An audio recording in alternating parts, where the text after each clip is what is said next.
Donc, c'est avec plaisir que nous sommes avec vous pour le vernissage tant attendu du projet Transmission.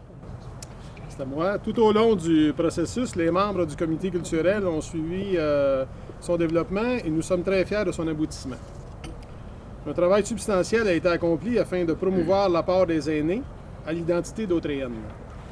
Je peux confirmer que les visiteurs seront ravis de la qualité de l'exposition et constateront l'importance de conserver et d'archiver notre mémoire. Donc, je peux vous assurer, non, je ne peux passer sous silence, parce qu'il fait noir, hein? Je ne peux passer sous silence l'implication de ceux et celles ayant permis la création du projet. Tout d'abord, l'essence même du projet Transmission, les porteurs de mémoire, en fin de compte, tous les gens qui y ont participé. Plus de 150 témoignages riches en valeur patrimoniale ont été récoltés et c'est grâce à une participation citoyenne plus qu'appréciable. Merci aux membres du Conseil de la MRC d'avoir eu l'audace de soutenir cette initiative et de reconnaître sa valeur. Je tiens à souligner l'apport du Comité culturel de la MRC. Chaque membre apporte une participation dans la réflexion de notre développement culturel et son impact sur le territoire et la communauté. Je remercie donc Mme Jacinthe Brissette, Sergine Bouchard, Manon Rainville, Carole Courtois, M. Bruno Vadnet, à ma droite, M. Réal Chevrette, M. Michel Saint-Laurent et Sébastien Martin. C'est tous des gens très impliqués au niveau de la culture.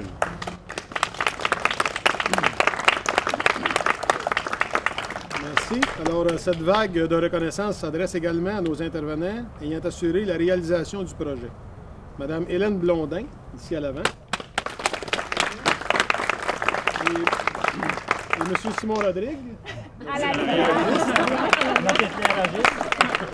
De même que Mme Marie-Julie Asselin. Noémie Lacourcière, notre stagiaire. De la MRC et Mme Joëlle Paiement du CLD de Dautré.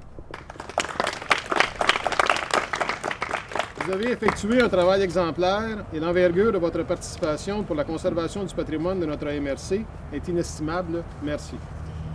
Avant de conclure, il est primordial de souligner l'apport de nos valeureux partenaires. Donc, on a plusieurs partenaires qui ont pu nous aider à faire ce beau projet.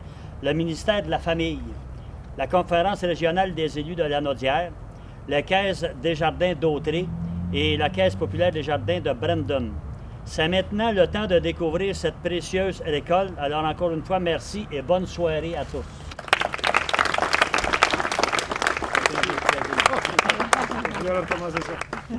Merci, messieurs. Merci, Simon, l'éclairagiste. D'ailleurs, j'inviterai Simon, je vais vous présenter en bonne et due forme, Hélène et Noémie à venir nous rejoindre. C'est tout simplement pour vous présenter un peu l'équipe de réalisation, tout ça. On peut vous expliquer en gros c'est quoi le projet de transmission, mais comme la plupart d'entre vous, vous êtes des participants, vous le connaissez bien, mais on va faire la genèse très rapide, le très sommaire du projet. Transmission, c'est une trentaine de rencontres. Oui. Avec combien de participants? Une soixantaine de participants. À chaque municipalité, il y avait 2 ateliers qui étaient donnés où Mme Blondin leur demandait aux participants d'expliquer les souvenirs qui étaient rattachés à des objets. Puis M. Rodrigue captait ces moments-là, ces témoignages-là avec sa caméra. Donc, ce soir, ce que vous avez, c'est les sachets des gens avec leurs témoignages qui sont inscrits. Hélène les a retranscrits pour la plupart. Et le témoignage est à l'intérieur du sachet. Ils sont sur la corde à linge à l'intérieur. Il y a un résumé, un documentaire d'une trentaine de minutes de Simon, qui est à l'intérieur aussi, qui est projeté sur le mur. C'était combien d'heures de tournage qu'on avait? On avait plus que 20 heures, donc on a dû faire beaucoup de choix. On a choisi des thématiques qui revenaient souvent pour faire une vidéo un peu plus courte, là, puis en même temps des meilleurs moments. Ça.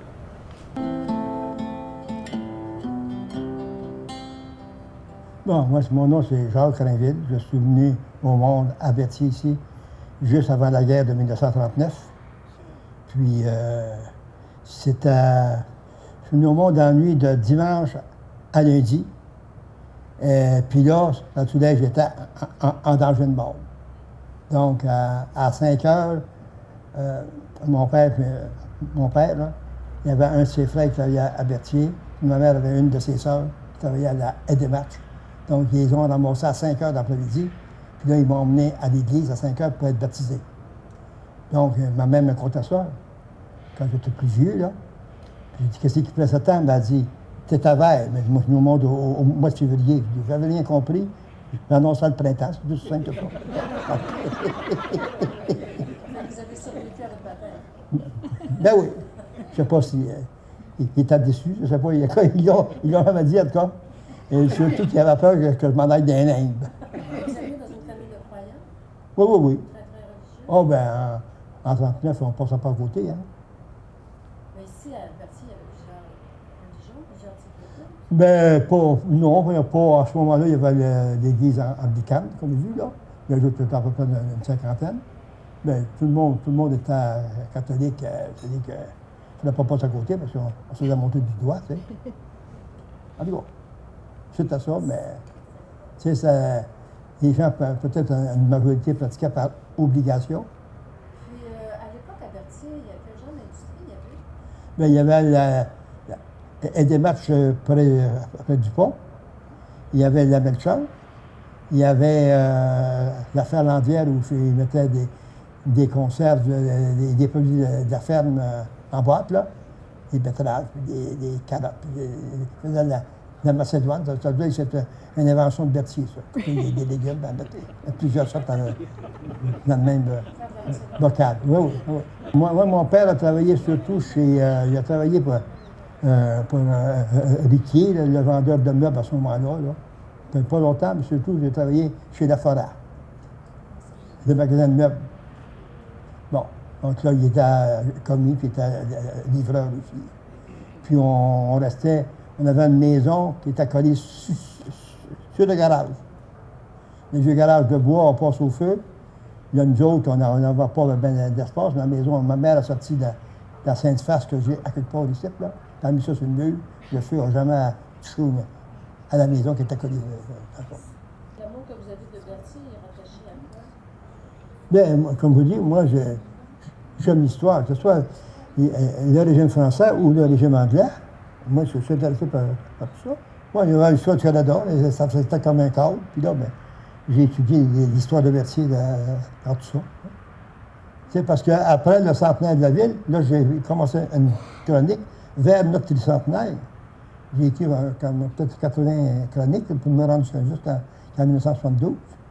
Donc, j'ai tout ça. Hein? Les seigneuries par le religieux, les maisons d'éducation, les compagnies. Donc, dans le fond, c'est votre petit côté journaliste qui vous a amené à l'histoire. Ah oui, moi, c'est toujours fouiller puis essayer d'aller plus loin. Il y a deux colonnes qu'il faut s'occuper quand on parle d'histoire, le côté civique et le côté religieux. On ne peut pas exclure ça de l'histoire du Québec et de l'histoire de chaque municipalité, le rôle que la politique a joué et la religion.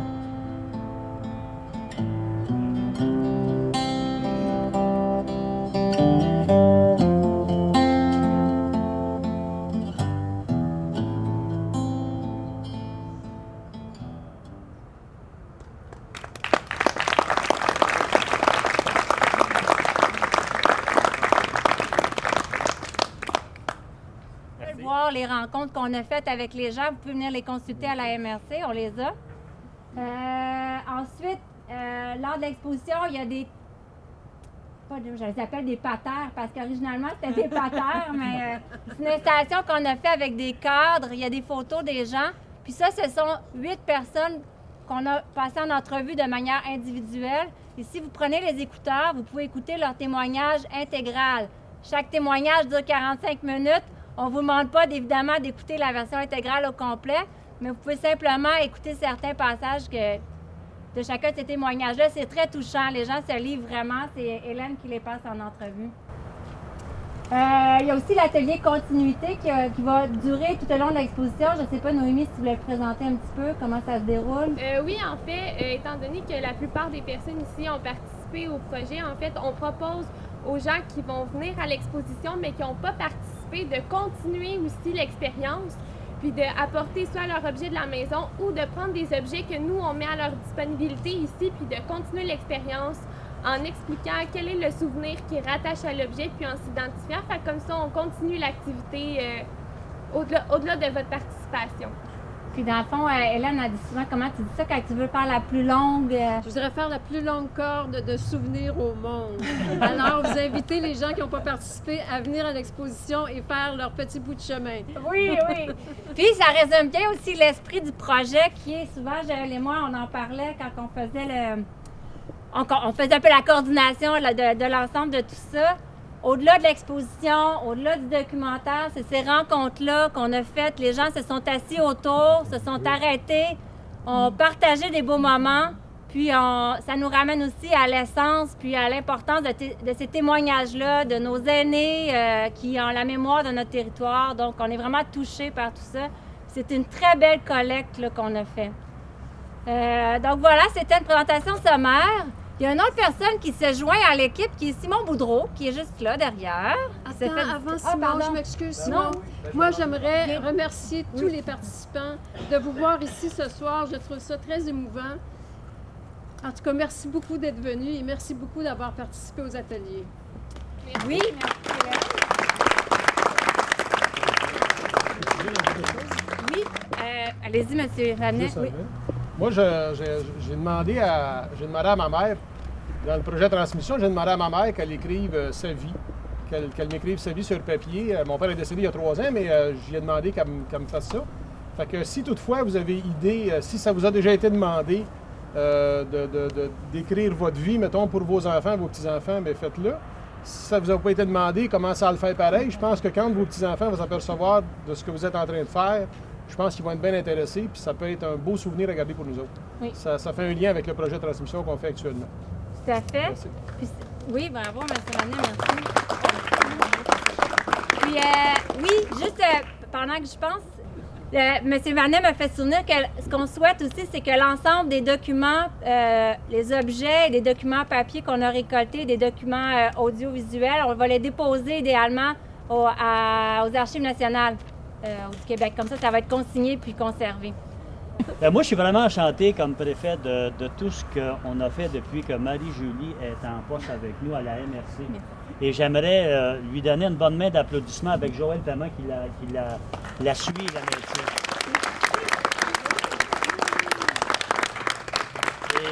Ce que je veux vous dire, c'est que de prendre le virage culturel à la MRC, ça nous emmène ailleurs, ça nous emmène à découvrir nos origines, puis ça nous emmène à souder le sentiment d'appartenance qu'on a dans nos milieux, et je trouve ça très bien. Alors, félicitations à tous vous autres et merci beaucoup d'être là encore une fois. Merci. Merci. Donc, pour poursuivre justement, avec Simon que j'avais invité, qui est en train de s'installer. Alors, Simon a ajouté une nouvelle couche aussi au projet de transmission. C'est un jeune auteur-compositeur de Saint-Norbert, un autre chanteur merveilleusement qui va devenir très célèbre de Saint-Norbert.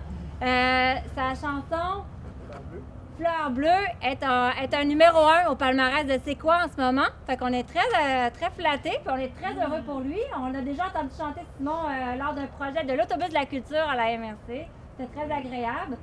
Je meuble un peu le temps pendant qu'il s'installe. Alors, pour le projet de transmission, il nous a créé une chanson. C'est une très belle chanson, un ode à la mémoire, qui souligne, vous allez voir aussi quand vous écoutez bien les paroles, évidemment, vous allez reconnaître un peu les mots qu'on a utilisés, les mots transmission, les mots mémoire. Et puis voilà. Ça va? C'est bien? Je voulais aussi vous dire que dans le pamphlet que vous avez, sont indiquées les prochaines dates du projet. Donc, en fin de semaine, lors des Journées de la culture, on est ouvert à la Chapelle des Culs-de-Berre. M. Rainville va être content si vous amenez vos amis.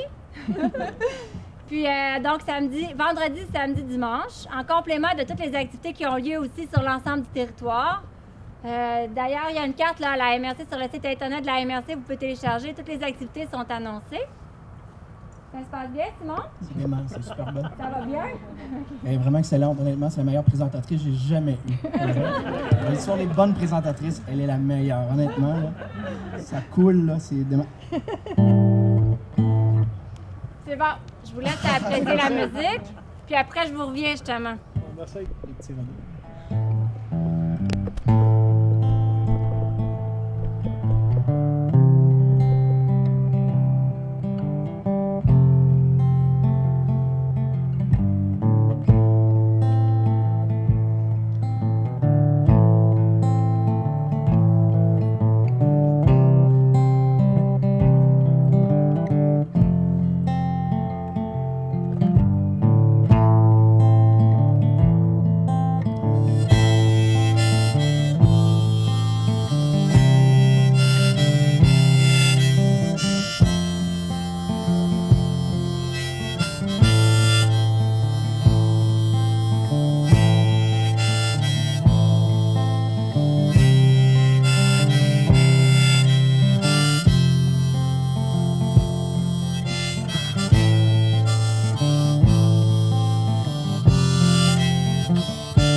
Bois de souliers, bois de Pandore, pleine de mémoire, une bobine bourrée d'épisodes. Cherche encore son auditoire, aurais-tu le temps de prendre un peu de mon temps? Aurais-tu le temps d'apprendre un peu de mon temps? Aurais-tu le temps de prendre un peu de mon temps? Aurais-tu le temps d'apprendre un peu de mon temps?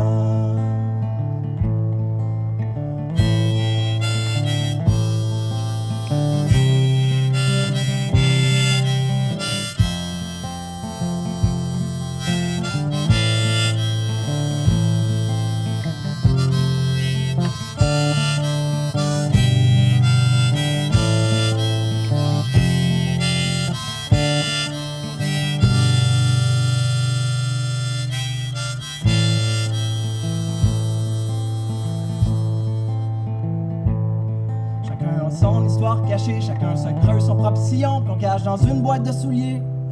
Une sorte de boîte de transmission. Aurais-tu le temps de prendre un peu de mon temps? Aurais-tu le temps d'apprendre un peu de mon temps? Aurais-tu le temps d'apprendre un peu de mon temps?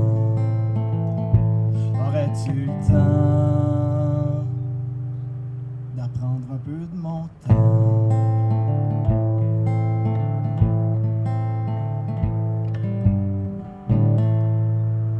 Merci beaucoup.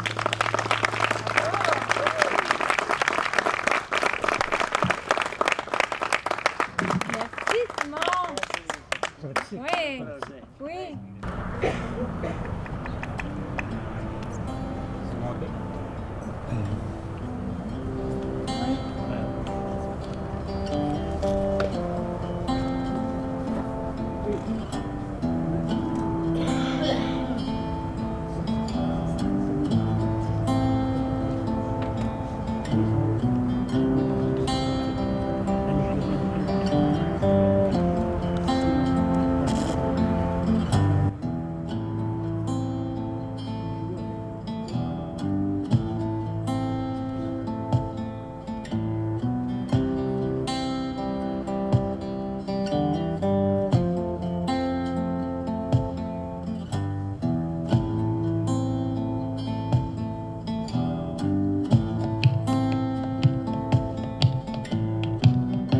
Le projet de transmission, pour moi, le plus important, c'était de rassembler des gens autour d'un sujet et de le faire discuter.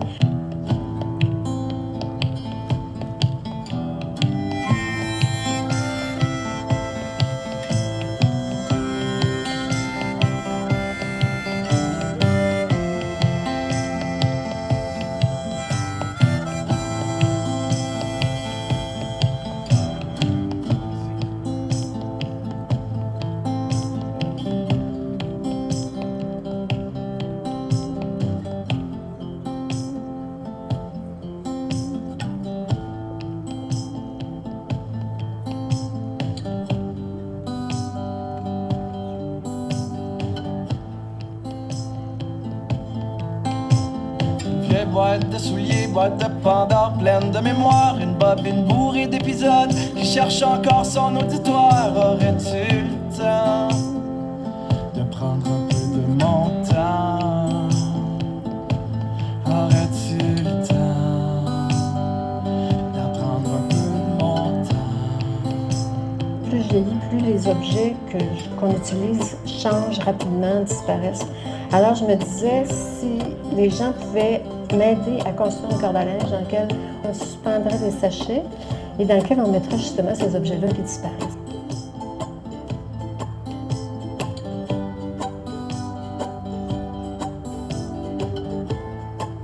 Les gens de la campagne, là, on n'avait pas de métier, on n'avait pas de carte de professionnel. Mais tout le monde se débrouillait. Parce qu'il y avait appris à se débrouiller jeune, il fallait qu'ils se débrouillent, autrement il y avait très peu de faire. Donc, la nécessité était là, il fallait qu'ils se débrouillent. Fait qu'ils ont appris à tout faire, tout à peu près. Quand j'étais jeune, là, dans mon enfance, la religion, mon enfance, mon adolescence, ma jeunesse, je pourrais dire, la religion a occupé une grande, grande place dans notre vie. On avait la première communion et tout se faisait à l'école dans ce temps-là. On se préparait à la première communion, on se préparait à la confirmation, on marchait au catéchisme. Ah oui, marcher. Et tout se faisait, c'est l'école qui était responsable de ça. Moi, je me souviens, je réussissais relativement bien à l'école. Qui m'a fait venir, le frère directeur qui disait, regarde, je pense que tu as de la vocation. Oh! Tu sais, il avait regardé mon bulletin, je suis après le si tu vas aller au Juvena, on sait que ton père n'a pas de grand moyen, on peut lâcher. Moi, je me sentais pas à vocation, mais tu sais, je voulais pas l'avoir, la vocation. Je me ramassais. On savait qu'au séminaire, au Juvena, là, c'est la discipline. La première fois que j'ai quitté le collège pour aller rendre visite à mes parents, ça faisait 6 ans que j'étais prêt. Parce que dans ce temps-là, quand tu rentrais en communauté, j'avais juste 12 ans. Là. On ne rentrait pas en communauté. On s'en allait au Juvena. Okay? On sortait de là seulement si notre père ou notre mère mourait. Pas nos frères, nos sœurs. Les règlements étaient assez sévères. Hein? Je me suis assez ennuyé quand j'étais jeune.